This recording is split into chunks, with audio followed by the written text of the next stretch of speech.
Om Namo Bhagavate Vasudevaya. Om Namo Bhagavate Vasudevaya. Om Saraswati Vyasam Tato before reciting the stream of Bhagavatam, which is the very means of conquest. One should offer respectful obeisances unto the personality of Godhead Narayan, on Narayana the Rishi, the supermost human being, unto Mother Saraswati, the goddess of learning, and unto Srila Vyasadeva, the author. Nashta Pareshu Avatareshu, Nityam Bhagavata Sevaya, Bhagavad Gita Mosloke, Bhakti Bhavati Naishtiki, by regular attendance in classes on the Bhagavatam, and by rendering of service to the pure devotee, all that is troublesome to the heart is almost completely destroyed, and loving service unto the personality of Godhead, whose praise with transcendental songs is established as an irrevocable fact. Om Agyantimarandasya Yananjana Shrakaya Chakshurim Yena Tasmai Sri Gurave Namah. I was born in the darkest ignorance, and my spiritual master opened my eyes with the torch of knowledge. I offer my respectful obeisances unto him. Mukam Karoti Vachalam Pangolangayati Girim Yat Kripatadaham Bande Shri Guru Dinitarinam.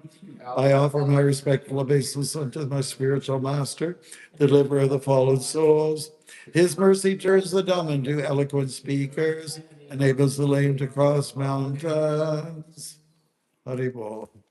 Today we're looking at Canto 10, Srimad Bhagavatam, chapter 27, I believe. Indra and Surabhi offer prayers. So From 1 to 7, focusing on 5. 1 to 7. Okay. Hare Krishna, Radha Gopinath, feeling your magic. Everyone's getting good. Yes, ma'am.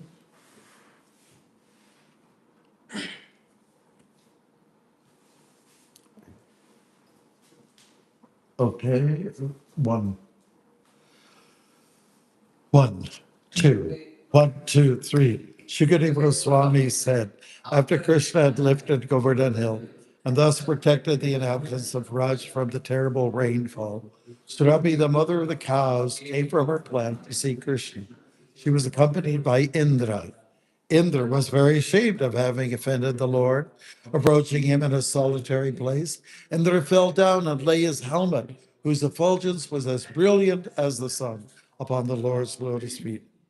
Indra had now heard of and seen the transcendental power of omnipotent Krishna, and his false pride in being the Lord of the three worlds was thus defeated.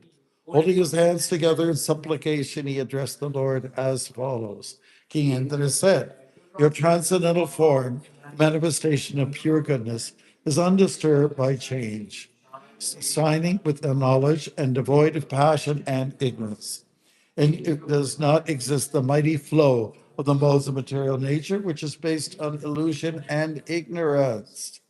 How then could there exist in you the symptoms of an ignorant person, such as greed, lust, anger, and envy, which are produced by one's previous involvement in material existence, and which cause one to become further entangled in material existence? And yet, as the Supreme Lord, you impose punishment to protect religious principles and curb down the wicked. You are the Father and spiritual master of this entire universe, and also its supreme controller. You are insurmountable time, imposing punishment upon the sinful for their own benefit. Indeed, in your various incarnations, selected by your own free will, you act decisively to move the false pride of those who presume themselves masters of this world. Yeah, all right. Who's the fool? Even fools like me proudly think themselves universal lords, quickly give up their conceit and take to the path of the spiritual progress when they see you as fearless, even in the face of time. Thus, you punish the mischievous only to instruct them. Jack, we're looking at number 5. Is that right? Kuto nudat te tava isatat krita. Lababdayo ye Buddha Linga Bhava. Tathapi Dandang Bhagavan Paparti. Dharmasya Guptyai Kalanigrahaya.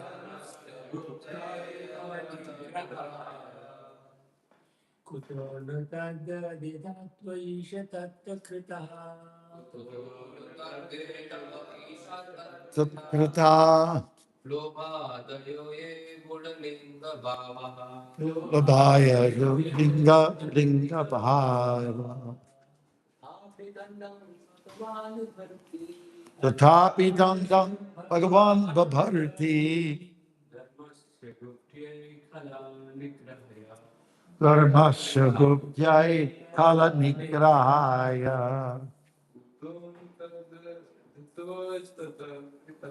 Kuto natat de tava isha tat krita.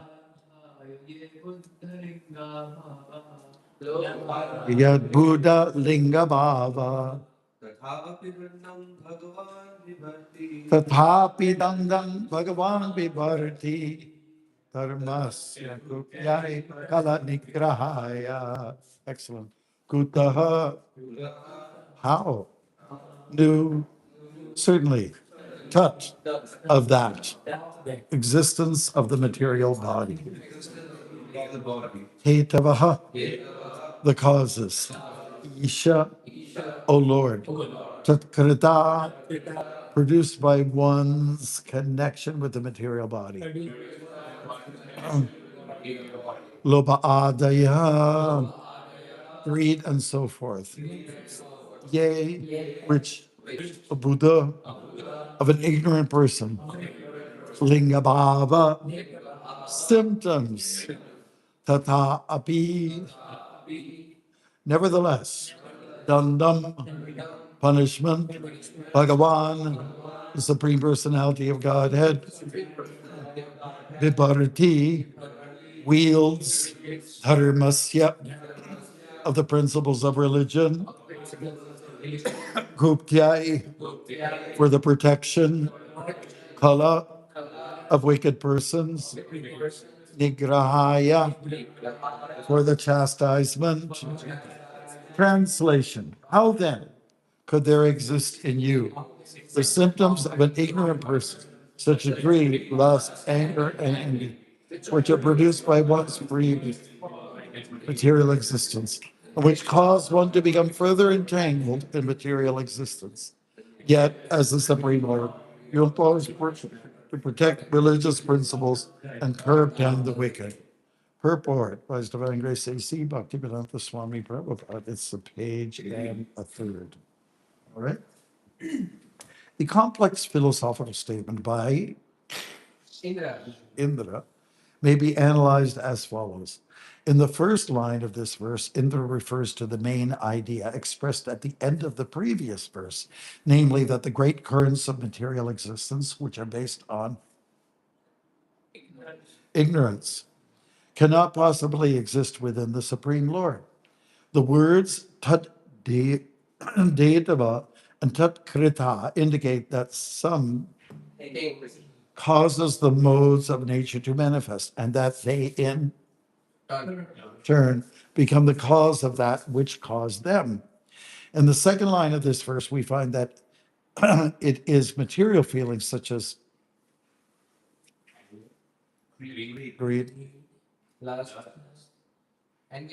envy.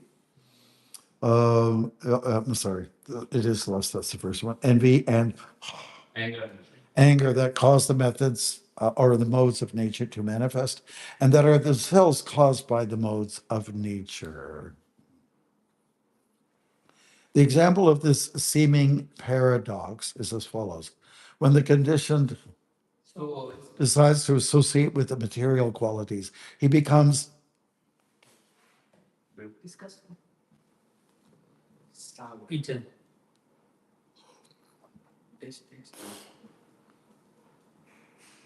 give me see,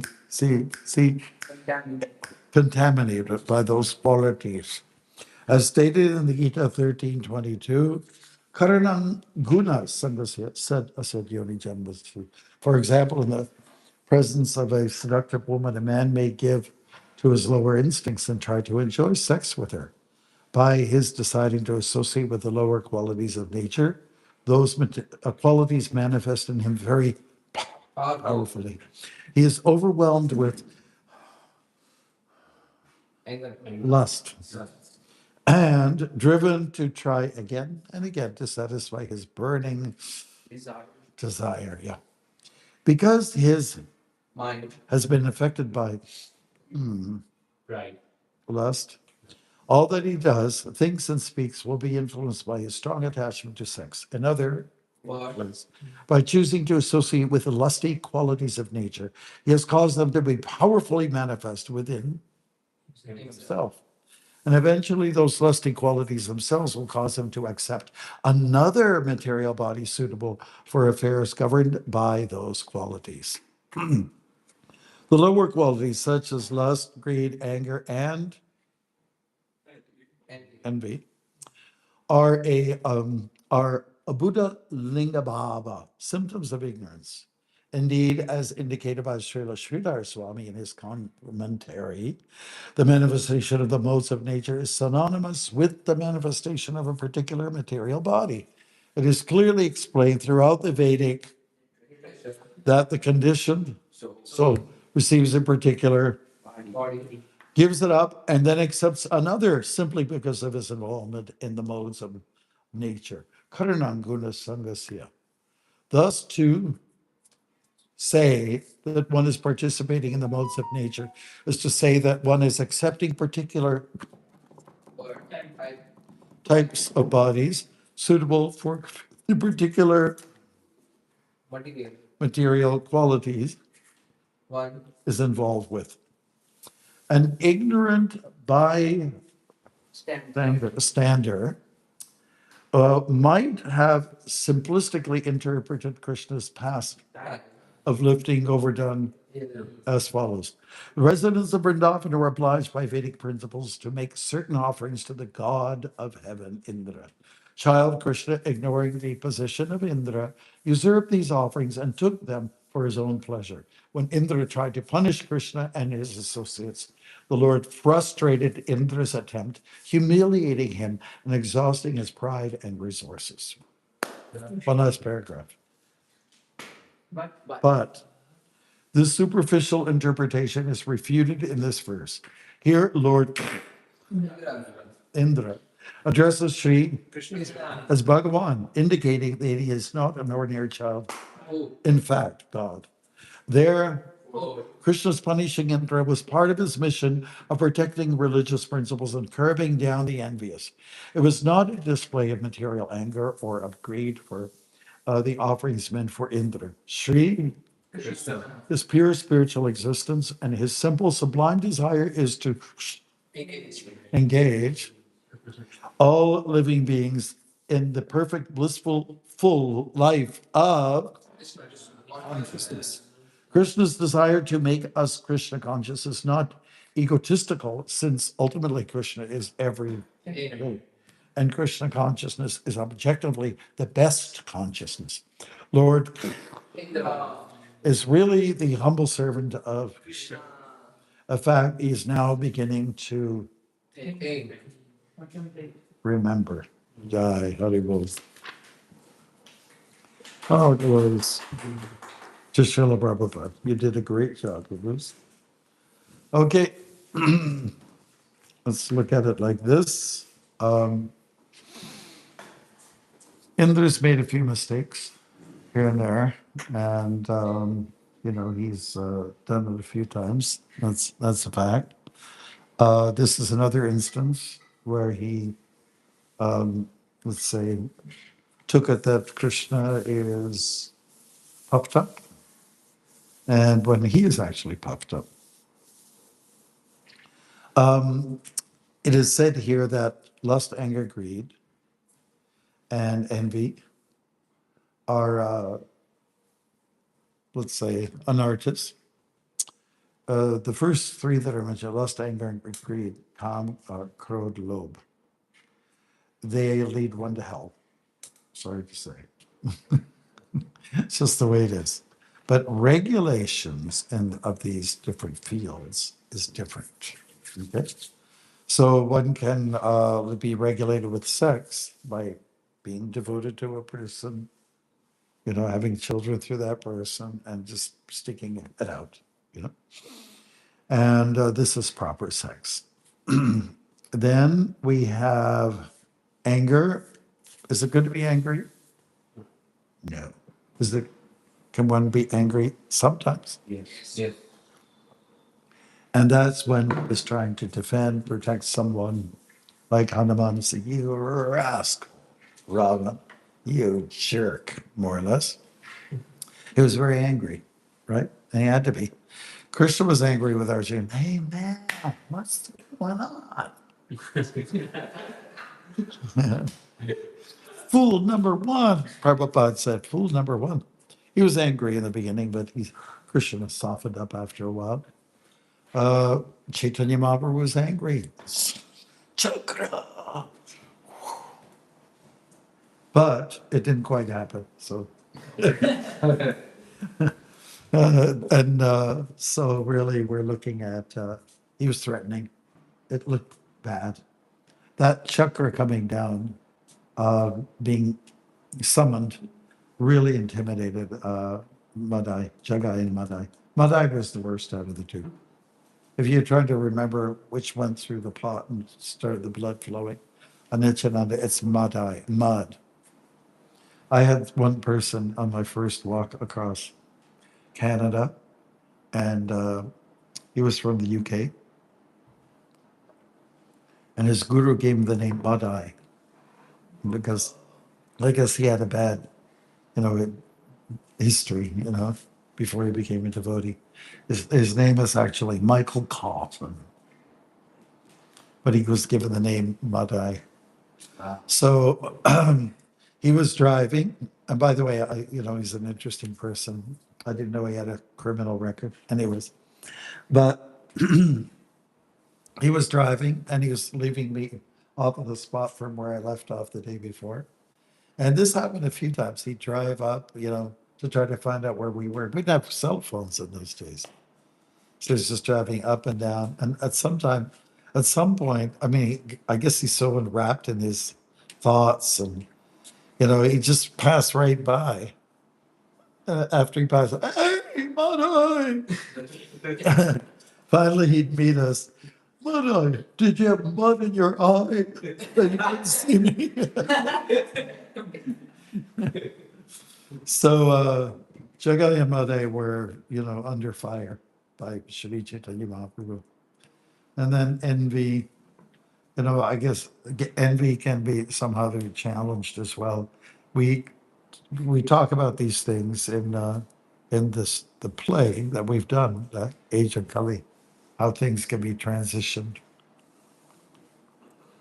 Okay, but there is a place.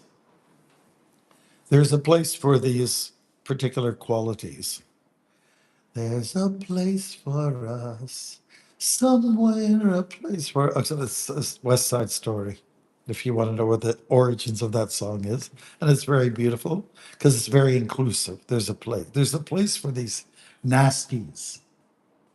And we just gave some examples. And they are born of, like, say, for instance, lust is born of passion, one of the three gunas, you know, it's there in the Bhagavad Gita. Passion produces lust. And lust is identified by Lord Krishna as that particular trait that blocks our spiritual progress. Right? Now, still, we may have lust, and I do get that question quite a lot. I get that question about lust. Maharaj, everything's doing good for me, but I still have lust. And my response is, Jai ho, you're normal. You're normal. Now you just have to know how to channel that lust, how to dovetail it. Most people will deal with lust by regulating it. And we discussed that a little earlier. Regulate. Don't just be like a jackass. Regulate it. Hey, we were playing with lions the other day, and they're the king of the jungle. They're, especially the males, king of the jungle. But they have certain mating seasons. It's not like any old time, any old place, And they're not going around looking at pornography to get excited. Think about it. You don't have to be an idiot. Lust can be controlled by other persons who wish to have a lifelong commitment in that area, and they've learned the art to know how to deal with the spurts of lust when they come up. They don't just kind of fall apart. You basically just know how to deal with it. Maybe pick up a drum and beat the hell out of it and chant for Krishna, right? Now, that doesn't mean that if you hear one of the brahmacharis or, playing mridanga really hard, that, oh, he's having lust spasms or something like that. It doesn't mean that necessarily, okay? But there's a way to channel, the way to dovetail these things and keep very engaged. Keep very engaged. That's the way to deal with that. We will answer questions after, okay? And so anger also comes from these three guna. From three guna comes at least, there's four qualities here. There's six, which lust, anger, greed, madness, envy, and illusion are sometimes highlighted, but they are born of the three gunas. Okay. They exist within, and they're very much present, and they cause one to be further entangled. This is the problem. They keep you engaged. Because they're masters. They're like slave drivers. Like sometimes we feel like we're in the gallows, working in the gallows. Do you know what gallows are? Those are the guys who are rowing the big ships. Like this, they're slaves. Yeah. And if you're slowing down or getting tired, some guy will go, so whip you on the back. Oh, okay, and then keep going again. This is so cruel the way people have dealt with each other in the past and still do to this day. Maybe there's less physical attack, but there's a lot of mental, let's say, imposition on people's lives. Okay. So the three gunas are identified and they're addressed right in the first shloka from the Bhagavatam, this book. And they stay with us. And they're also mentioned in Bhagavad Gita throughout.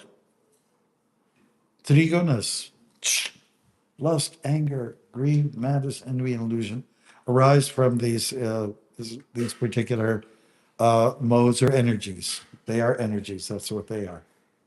I called them energies once in one of our temples in Canada, and a devotee who's senior to me said, "They are not energies." She's just She studies Sanskrit, so she thinks she's a little bit of a pundit. They are not energies. Well, what are they then? They're coming from the energetic. They have influenced all of us. They are energies. You can call them modes, but for a common person, maybe you want to use the word energy. Everyone understands energy more than mode, right? Um, so we've got these energies, and if used properly through regulation, they can work in your favor. They can work in your favor. And that's what our Krishna consciousness is all about. The philosophy is about dovetailing what you've got in Krishna service. And what do you have? You have all of these things. You have all of them. And we're just kind of like turning them into a favorable way.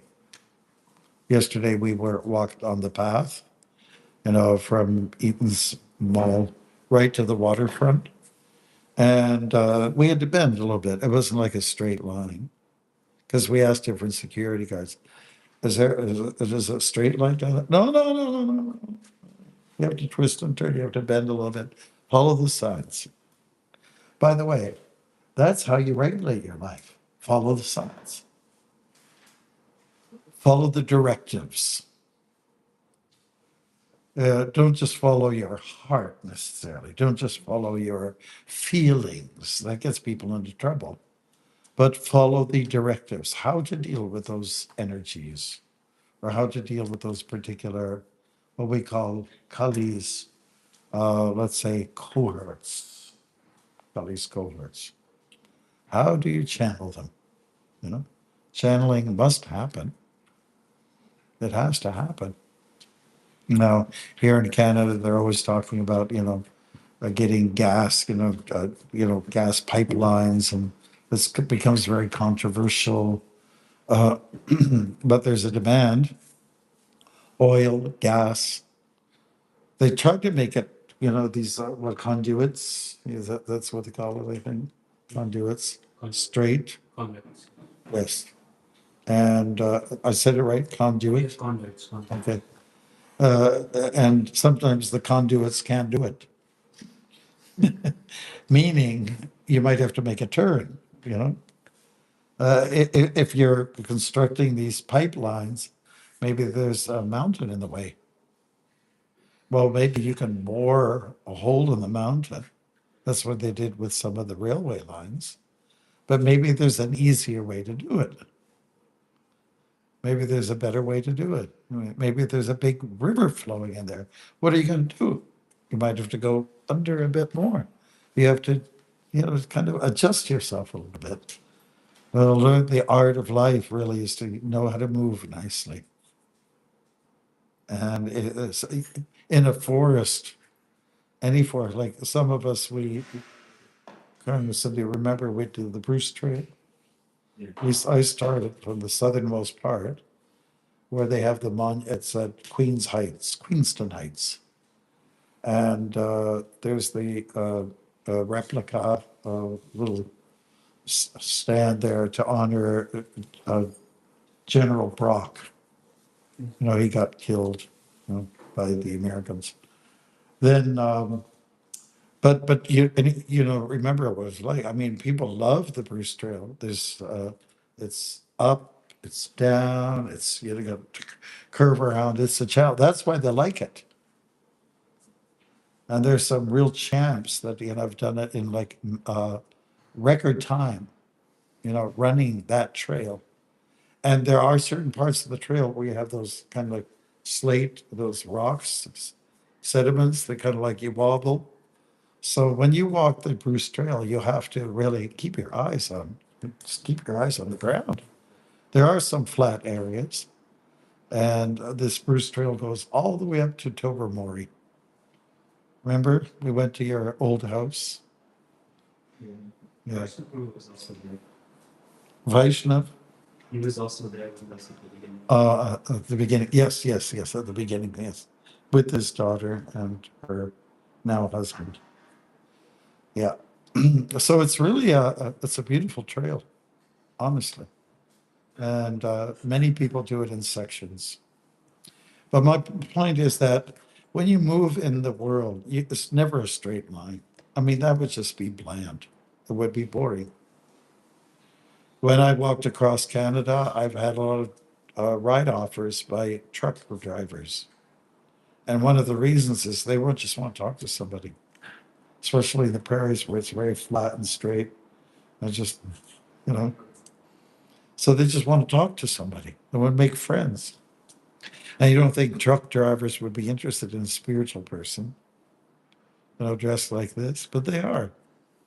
I remember one day there was a trucker he pulled over in Saskatchewan. Would you like a ride? I said, no, thank you very much. I'm walking, I'm walking. I really appreciate your offer, but I have to do this walk. And it's the kind of thing monks do. So I says, okay, all right. Then he'd drive off back onto the Trans-Canada Highway after stopping his whole operation. And then another guy pulled up. Hey, you're looking for a ride? I'd give the same mantras. And then he took off, and another one came, right, one right after another. So I was thinking, this is ridiculous. I'm not moving at all here. But sometimes straight is bland. Sometimes it's necessary. Bhakti yoga is supposed to be like a straight route, like an elevator. You can do the stairway if you like. It's not a problem. We had one fellow from Australia here. That was some years back in the 80s. And he was a professional runner. And he came to Toronto to do the big race. Where was the race? CN Tower. And he didn't get the first prize. Someone else did from somewhere else. They said he's built like a tank. And he was able to go up those stairs, to get to the top. So stairs can be advantageous sometimes, as opposed to an elevator. Elevator can make you a little bit lazy. Everyone knows there's hurdles along the way, even for a straight road. There's cracks. In fact, I remember walking and seeing the guys coming in, putting those like rubber kind of wet rubber things, stringy things into the cracks, so that there would be less damage done by, let's say, the weight of the trucks or the rain coming down or the fluctuation from the heat to the cold. So I'd meet all these guys, I'd meet everybody. I also met one guy who was he was driving wide loads, houses. He was driving houses across the prairies, and every day. And then I finally met him in Dryden, Ontario. And he said, well, it was Canada Day, and he pulled over and said, how's it going? I've been seeing you quite a bit. What do you mean? What are you talking about? Well, I'm the guy that's doing the wide loads. No, oh, you're the one that makes me get off the road. So straight can be helpful, but you also need a little change. Change of scenery is not a bad thing, right? It's really not a bad thing. So that's why Krishna's made the world kind of colorful. If it's not this mode, it's that mode. Again, the three energies. They compete for dominance, isn't it? Do you feel that sometimes? Sometimes I'm so angry about something. And you don't want to be angry, but you are angry over an issue. And then that anger gets replaced by, kindness or something else. Or maybe it gets replaced with lust. And then lust replaces itself with greed. They're always competing. The goodness, passion, and ignorance are the three modes. Let's get back to three energies. And they are competing for this dominance. Just like in countries where they have democracy, you oftentimes have two or three parties. What do we have here? Liberals, conservatives, and we have the NDP, right? And we have Green Party, but they're small in number. No, so that they're always fighting for, to win the favor of the citizens. In America, it's the Republicans and the Democrats. Democrats. And then there's sometimes another group that comes up, starts to get some interest, but doesn't get too much mileage. So just remember, you're a victim. Somebody's trying to control you, and you have to just kind of play with it a little bit. But if you know how to use the modes in Krishna service, it's not so bad. If you want to know how to use lust and anger and greed in Krishna service, that's also not so bad. It's an art. And that's why we're here. That's why we're here. Let's put a little plug in for Bhakti Academy or Prabhupada's sadhana program. It's here for, to help regulate us. How many times did he use the word regulata principles? How many times? So many. So many letters he wrote to his own disciples. Follow these principles.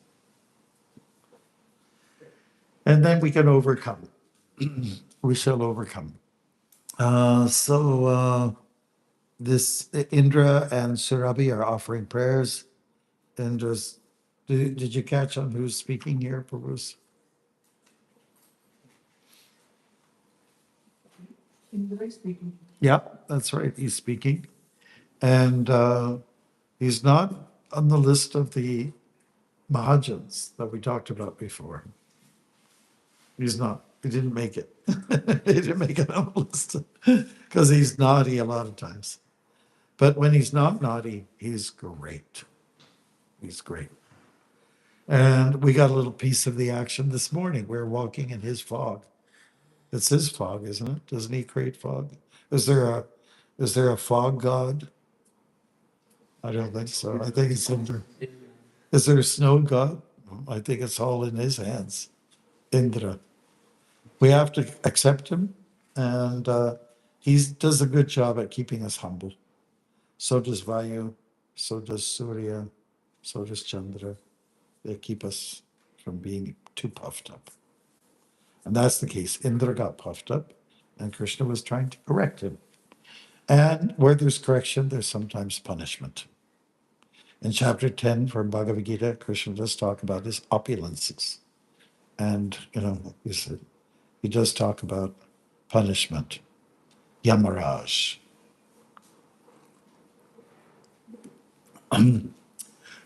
So all glories to Yamaraj, all glories to Indra. You have a question?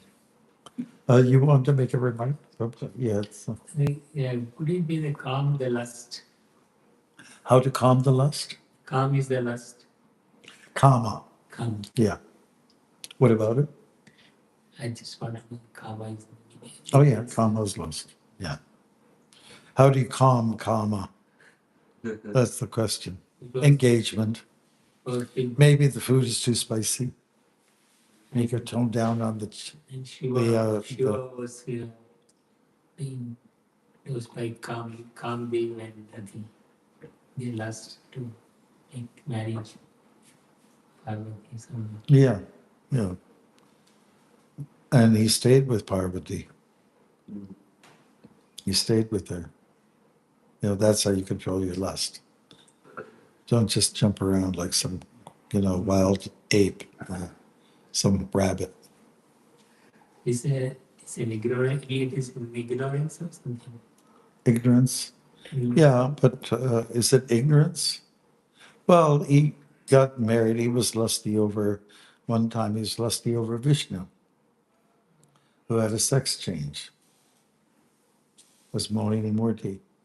But because he was lusty after Vishnu, he was, we don't critique him. And when he was running after her, his semen was spilling. And when it landed, it was gold. That's our understanding of gold. They've got some, there's a lot of gold still up north And maybe Sheila's been around. Maybe we came around. Anyways, he's not to be taken to be a lusty person. He's very detached, like a Vairagi. He's very admirable. His life is so simple, isn't it? Mm. And Prabhupada did use the term Grihastha Brahmachari. Mm. You could be a Grihastha, but live really simple. Okay, did you want to say something? Yes. Thank you much for the wonderful class. My question is from the first verse that we read that it is mentioned that Indra came with Surbika from her planet. So From her? planet, Alsh. Oh, yes, surely.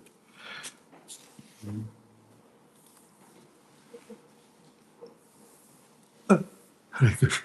Yeah, here it is mentioned that that came from her planet to see Krishna. So which planet is she is talking about? It means Golok. It's a very good question, and I don't think I can answer it, to be honest with you. Hmm? I thought she came from where Indra came from, which was heaven. Because they're together. They are there, yes. I mean, Surabhi also appeared from the churning of the ocean of milk, right? Oh, She appeared, that's how she first was manifest. You know.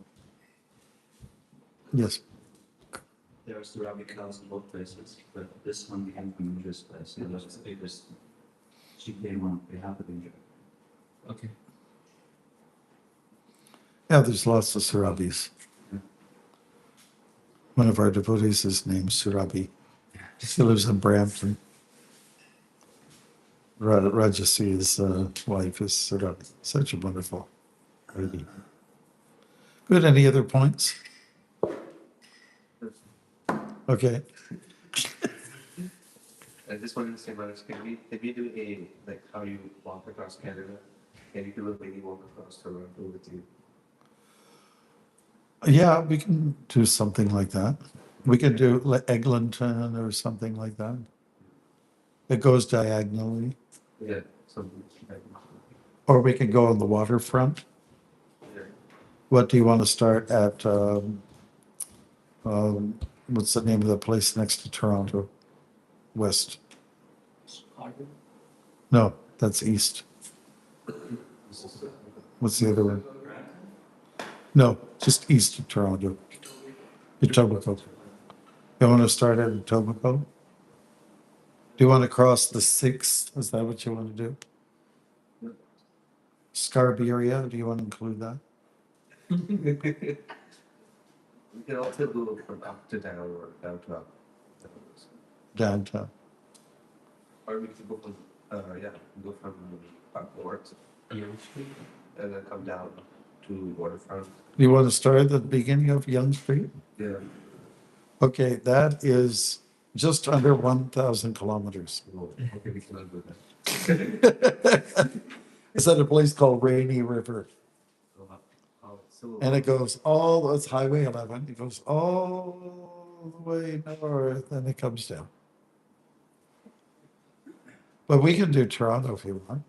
I'd be happy to do that.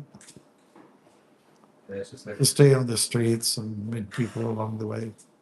Take little breaks here and there by little parkettes. Well, why don't we start where does it actually start at Eglinton? Can you find out right now? On the west side. And now it has a, what do you call it, a subway line, so people can follow us. And it goes diagonally, and it ends up on the eastern side by the lake. By the lake. We can try to do one Saturday like that, if you like. I did it in Detroit for 2 summers in a row. Detroit was full of crime, yeah. but people loved us.